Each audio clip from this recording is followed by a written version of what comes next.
Welcome back. My good mic broke, so there goes $100. But that's okay, because I'll make that money back when you guys buy my awesome Dev Life merch, right? We have a submission from Brandon, Davi, and Ride Snake. Let's get started. All right, here we go. I'm just gonna right click, make a new layer.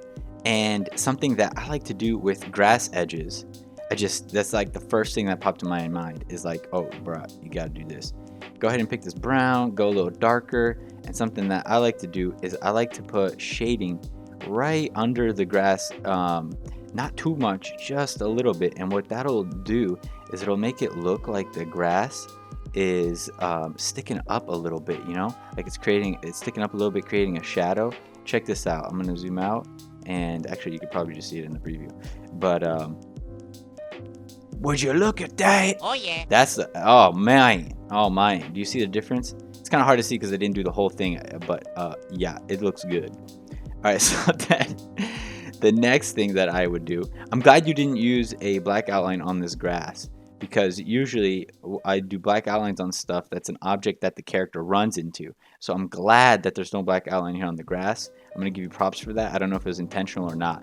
But look at this wall here. Look at the wall. Look at it. There's no black outline. So this would be a good spot to add a black outline because it's a wall that the character runs into.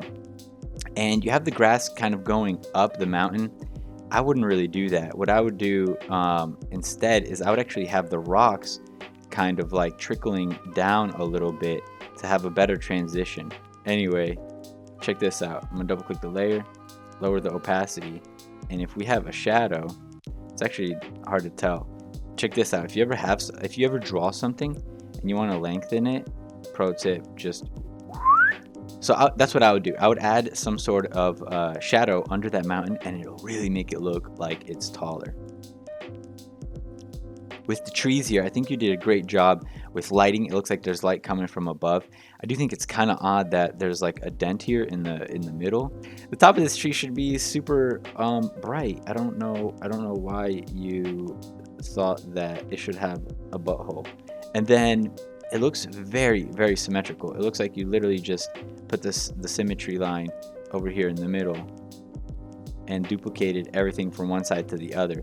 And yeah, that's fast and all, but go in and modify these leaves a little bit. You know, make some of them a little bit bigger, make some of them a little bit thicker, change the shading on them a little bit. It'll look more natural if it's not completely symmetrical from one side to the other. You know what I'm saying? I'm not gonna hate on your character. This character is awesome. Something that I would do though is the outside of the sword, I would either give it a black outline, or what I would do is give it a white outline. Let's actually see what both of these look like. So if you give it a black outline, it really looks like an object. You see that? Sometimes if something's sharp, instead of giving it a black outline, I like to give it a white outline. And I think that that's a cool way to do swords or weapons or whatever, arrows. So look, a white outline also works for a sword. I would do the shading in it a little bit different, but I've got a video for how to draw a sword. So I'm not going to teach you guys completely how to draw a sword, but that was a quick tip in regards to swords. For the head here, I do like that you did shading on the hair. However, you could do way more with this shading. So I would shade like a giant chunk of the hair up here, not just a few hairs. You know, I would do more like that, so it looks like there's actually a bunch of light coming from above, not just that a few strands are reflective. Something I gotta give you props for is I can tell that you hue shift shaded. What I'm talking about here is if we click on this green grass, the shaded part of it is a little bit closer to blue. And then the highlighted part of it is a little bit closer to yellow. So when you highlight stuff, you can go to yellow. When you shade stuff, you can go to blue. It's called hue shifting. When you use hue shifting when you're shading, you add more colors to your artwork, and it ends up usually looking a lot better. All right, let's go to the next one. I'm one of the developers working on Dwerve. It's a tower defense dungeon crawler RPG. It's beautiful.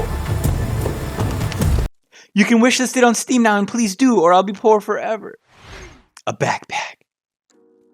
So just by looking at this, I can tell that this shading color is off. And to me, it looks too saturated. And I'm gonna color pick it, and we'll see that it is too saturated. Oh, if you hold Alt and the scroll wheel, you can go through the colors in your palette. I didn't even know that. That's a quick pro tip. No, I'm just kidding. No one would ever do that. But so here we are, and we can see the brown. And now if I wanted to shade this, I would just go lower, right? You just want to go darker. But if I click this shaded color here, you can see that it moved to the right. It's more saturated. And the reason that that can sometimes look weird for the darker color to be more saturated is that usually light makes things more saturated. So if there's less light and something is supposed to be darker, it actually should lose saturation. So you went the opposite direction that you should. Now sometimes when you're shading, it's okay to make things more saturated as they get darker, but for the most part, usually you don't.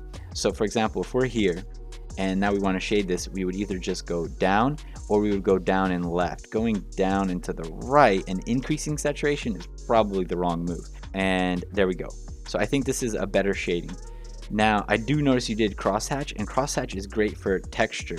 Maybe if you're doing like a basket or something, but this backpack, I don't think it would really have a texture.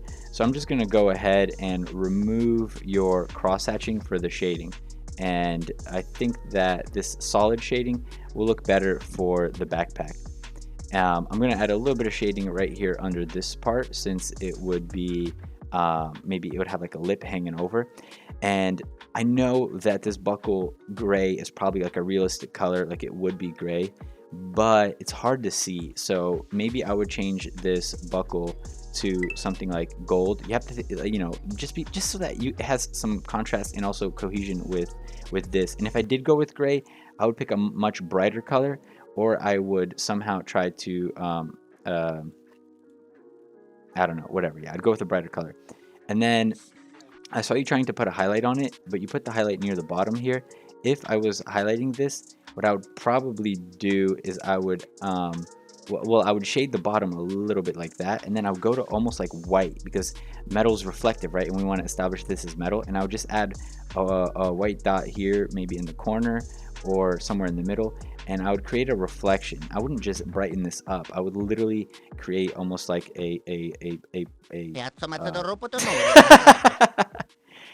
exactly. So I'm actually not liking this shading here, because this shading is too harsh. Now, if I want to blend these two colors, this is what I love doing. I love grabbing this color, going to like 50% opacity, clicking it over here, and now using that color. And that way I know that these two colors are similar, and I'm trying to blend them. I'm trying to lower the contrast between the two, and there's no better way than basically mixing them. I like the highlight you have up here on the backpack, but it's way too straight for something that's bending. So actually I should be using the mirror tool there. All right, so this looks pretty good. You could highlight this almost this entire top. Let me turn contiguous on. You could highlight almost the entire top of the backpack, honestly, because it's not like the top of the backpack, you know, it just has one part that's bending. The whole top, usually the top is kind of flat, the part that opens up, right? So I would increase the highlight size by a lot, maybe like that much, like just a massive chunk. And it sometimes looks really good to add a highlight to your highlight. So maybe another one here like this will emphasize the top of the backpack even more so. I love that you did that in the handle here. You added a highlight to the top of the handle. And check this out, you have an outline, but near the top you made it brighter, and that is great. Using outline for shading, I love it, dude. I meant having shading in your outlines. I love it, dude.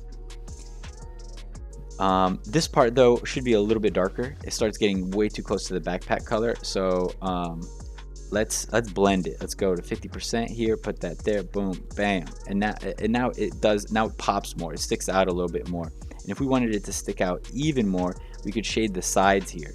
And I do think that we could use some of this near the bottom to shade the bottom of the backpack, and go up the sides here. If we wanted some texture, this is a good opportunity to add some texture. You can skip a pixel, and it makes it look like the edges are a little bit more worn or whatever. But actually, I'm gonna create a color in between these two. Oh, you have one right here. These two are very similar, so I don't like using two colors that are very similar when I'm shading. We might as well make this one the same color. There's some people love to use minimal amount of colors when they shade pixel art, and they don't even do like gradients. But there's no limitations in game engines anymore for how many colors you can use. The only benefit of using less colors is that when you animate stuff, it's easier to draw every frame. But if you're not animating, go ahead and use as many colors as you want when you're shading. We could have like 3 different colors in this transition. There is something charming about using less colors though, and it's a personal preference thing, and I do like using less colors, but when needed, I'm not afraid to use more colors if it's necessary for me to portray something. I really don't like this blue on the zipper. It kind of ruins the whole backpack. Like I like to have consistency. So let me turn this off. So this zipper, I would just make it gray. It just kind of fits better, or black, or I would just remove it. It's not necessary. It's not important. With pixel art, a lot of times, think of everything you're drawing as almost an icon, and it's not really about details. It's about what does that piece of art represent. So we don't need it to draw a zipper on a backpack. That's way too much detail for something that, oh look, I noticed the outline. Maybe I removed it, but I noticed there was a pixel missing here in the outline. Definitely need to fill in that pixel there. All right, I think this is pretty good. There's not much else to improve on this. I don't want to go overboard with it. Overall, pretty cool. Let's go on to the next piece. This video is sponsored by Skillshare. Skillshare is an awesome online learning community with other like-minded people who want to learn stuff, not just troll. There are a bunch of cool classes on there like Sprite tutorials, Unity game development. One of the new classes I discovered by Michael Murr is the ultimate guide to C# in Unity 2D programming. And that is right up my alley. And I had to recommend it to you guys because it's probably something that you'd be interested in as well. Skillshare is less than $10 a month with the annual subscription. And the first 1,000 people to use the link in my description will get a free trial of Skillshare Premium. This one's pretty cool. I love how you reused the same colors for different stuff within the artwork. Personally, I think that's charming. I know some people don't really care for that.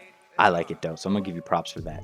So a couple of things I'm gonna just point out. There's a lot here, so I'm not gonna redo everything, but I'll point out a couple of things that are such easy, quick fixes to a lot of this stuff.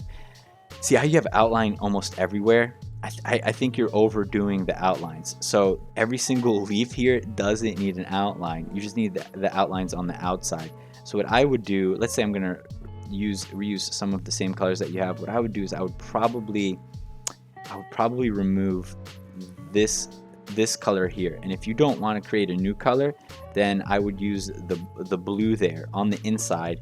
We don't need to have all that high contrast with the black on the inside of that tree. And then over here, the tree, I love how you used the shading to add texture. That's pretty cool. Just wanted to point that out. People need to notice that. But I would do it even more. Like you could go all out, and it's kind of weird that it's horizontal. I feel like if I was doing these textures, I would go more vertical or try to bend these lines to make it look a little bit rounder. I feel like you missed an opportunity to show that the tree is round. If we why is my preview moving around? Is it that button? Yeah.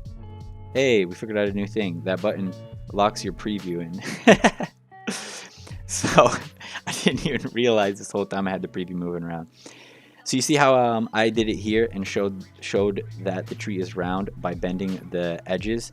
And then what you can also do is you can use the outline to also go in and check it out. With the outline, we can also show the texture and the form of the tree. So don't be afraid to use the outline for shading as well. And now look at that. That tree definitely has more character and more form. It's looking pretty cool. So the next thing I want to point out is the mountains back here.